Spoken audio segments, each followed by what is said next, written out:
Ever wondered which crops can thrive in most climates and serve as your essential food source in times of need? Well, you're in the right place. Today, we're going to explore the top 20 crops that not only flourish in a variety of North American climates, but also pack a nutritional punch and store easily. In a world where self-sustainability is becoming increasingly vital, it's essential to be prepared. And what better way to prepare than to cultivate your own source of sustenance? Growing your own crops is not just about survival. It's about taking control of your food source and knowing exactly where your meals are coming from. For those of you with that survivalist spirit, having a reliable and long-lasting food source is crucial. And we're here to guide you on this journey of self-reliance and resilience. So, get ready to become a master of self-sustainability as we dive into the top 20 crops you need to start growing today. Our first crop on the list is none other than the humble potato. A staple in many diets around the world, the potato is a hardy crop that grows well in most climates across North America. Known for their resilience, potatoes can thrive in a variety of soil conditions from sandy to clay-like, making them an ideal crop for those who are looking to grow their own food. Not only are they easy to grow, but potatoes are also packed with essential nutrients like vitamin C and B6, potassium and dietary fiber, contributing to a well-rounded diet. But what truly sets potatoes apart is their versatility in the kitchen.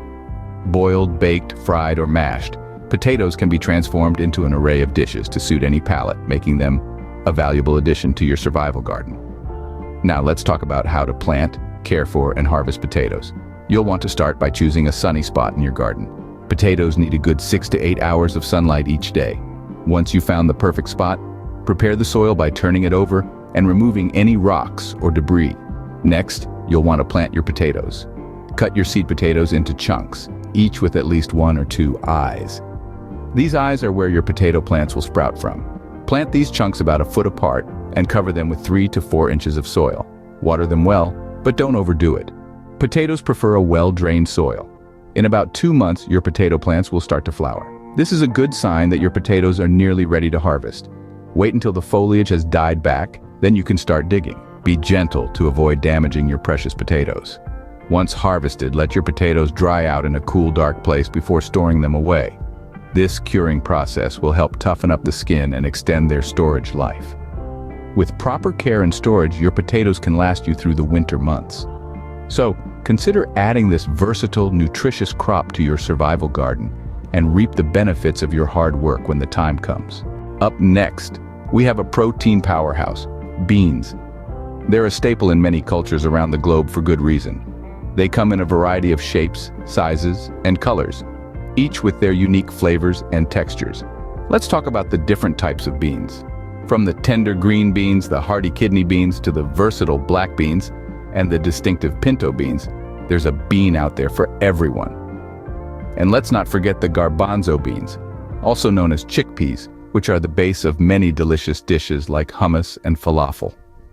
Now, why are beans so praised in the world of survivalists and preppers?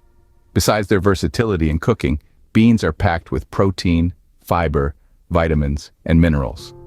They are a fantastic source of slow-release carbohydrates, which provide a steady source of energy.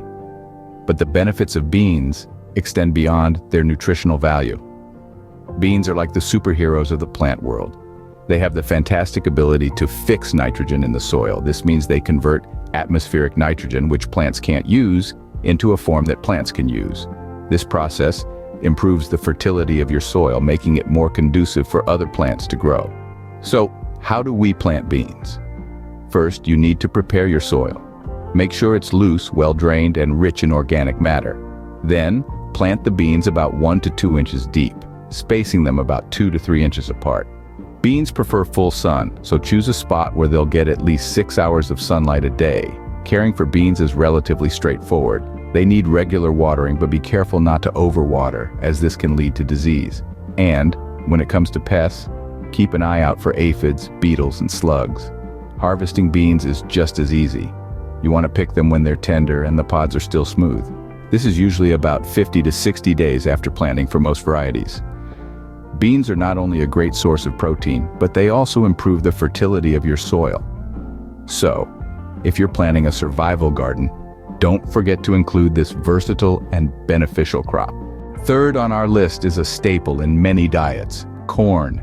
This golden treasure of the fields isn't just for summer barbecues, folks. It's a versatile crop that is not only rich in nutrients, but also plays well with other crops. Corn is a symphony of versatility. From the cob to the kernel, every part of this plant can be utilized. The kernels can be boiled, roasted, or ground into meal for baking. Even the husks have their uses, perfect for wrapping tamales or smoking meats. And let's not forget corn's role in the production of ethanol, a renewable source of energy. Nutritionally speaking, corn is a powerhouse. It's a good source of dietary fiber, vitamin C, and the B vitamins. It also provides essential minerals such as zinc, magnesium, copper, iron, and manganese. And while it does contain sugar, it's a natural, unrefined sugar that your body will thank you for. But corn isn't just good for your diet. It's good for your garden too. Corn grows tall, providing a natural shade for crops that prefer cooler conditions like beans and squash. This is an example of a method called companion planting, where different crops are planted together to help each other grow. The tall corn stalks provide a climbing frame for beans, while the beans fix nitrogen in the soil, which benefits the corn. So, how do you grow corn? Well, it's easier than you might think. Corn prefers a sunny location and well-drained soil. Plant the seeds 1 inch deep and about 9 to 12 inches apart in rows about 2 to 3 feet apart. Water regularly, and in 60 to 100 days, you'll have a bountiful harvest. Harvesting is a cinch.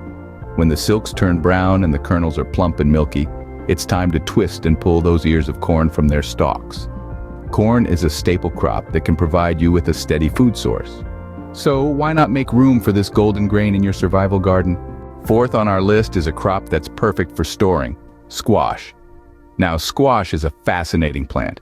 It comes in a variety of shapes, sizes, and colors, each with its unique nutritional profile and taste. Among the most common types are butternut squash, spaghetti squash, and acorn squash. Butternut squash is known for its sweet and nutty flavor, high in fiber, vitamins A and C. Spaghetti squash, on the other hand, gets its name from its unique flesh that, when cooked, separates into spaghetti-like strands. It's a fantastic low-carb alternative to pasta. Acorn squash is rich in antioxidants and can be both sweet and savory. What makes squash a standout crop is its ability to store well. Once harvested, squash can last for several months if stored properly, providing you with a reliable food source during the colder months. So how do you plant squash? Well, it's simpler than you might think. Squash plants love heat and thrive in well-draining soil. You'll want to sow your seeds directly into the ground when the soil has warmed up, usually around 2 weeks after the last spring frost. Plant 2 to 3 seeds about an inch deep in hills that are about 4 feet apart. After they sprout, thin them out, leaving the strongest seedling in each hill.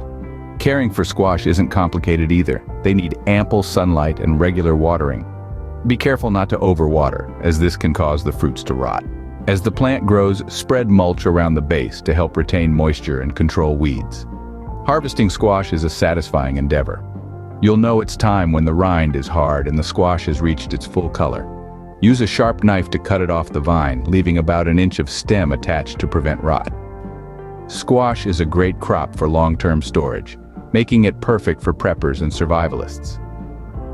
Whether you're a seasoned gardener or just starting, planting squash is a rewarding and valuable addition to your survival garden. Fifth on our list is a crop that's a favorite in many gardens, tomatoes. Now, tomatoes are a versatile plant, coming in a range of varieties from the small, sweet cherry tomatoes to the large, juicy beefsteak tomatoes. Each variety has its own unique flavor and use in the kitchen, making tomatoes a staple in many meals. Tomatoes are not just delicious, they're also packed with nutritional value. They're a great source of vitamins C and K, potassium, and the antioxidant lycopene, which has been linked to many health benefits. So growing your own tomatoes can contribute significantly to a healthy diet. Now let's talk about planting. Tomatoes are best started indoors, 6 to 8 weeks before the last frost date. Once the seedlings have grown to about 2 to 3 inches, they can be transplanted outdoors. Choose a spot that receives at least 6 hours of sunlight each day, and space your plants about 2 feet apart. This ensures they have plenty of room to grow and reduces the risk of disease. Caring for tomatoes requires regular watering and feeding. Tomatoes thrive in well-drained soil that's rich in organic matter. Water them deeply but infrequently, allowing the soil to dry out between waterings. This encourages the plants to develop deep roots, making them more drought-tolerant. Feed your tomatoes with a slow-release fertilizer every 2 weeks to ensure they have the nutrients they need to grow. Harvesting tomatoes is a joy. When they're fully ripe, they'll come off the vine with just a slight twist. The exact timing will depend on the variety, but most tomatoes are ready to harvest about 2 to 3 months after planting. Once harvested, tomatoes can be used fresh in salads, cooked into sauces, or canned for long-term storage. This makes them an excellent crop for those looking to be self-sufficient and prepared for any situation. Tomatoes are a versatile crop that can be used in a variety of dishes. Whether you're a novice gardener or a seasoned survivalist, adding tomatoes to your garden can provide a reliable and nutritious food source for many months to come. We've only scratched the surface with these 5 crops. We've delved into the hardy world of potatoes, the versatile realm of beans, the staple that is corn, the diverse squash, and the ever-popular tomatoes. Each of these plants, in their own unique way, can become a cornerstone in your self-sustaining garden. But don't stop there. The world of horticulture is vast and varied, and there are countless other crops that can thrive in North American climates. From root vegetables to grains, fruits to herbs, the possibilities are nearly endless. And remember this, every seed you plant is a step towards self-sustainability. It's a step towards independence and resilience. It's a step towards a future where you are in control of your food source. So, don't wait. Start your journey towards self-sustainability today. Explore, experiment, and learn. Remember, self-sustainability is all about planning and preparation. So get out there and start planting.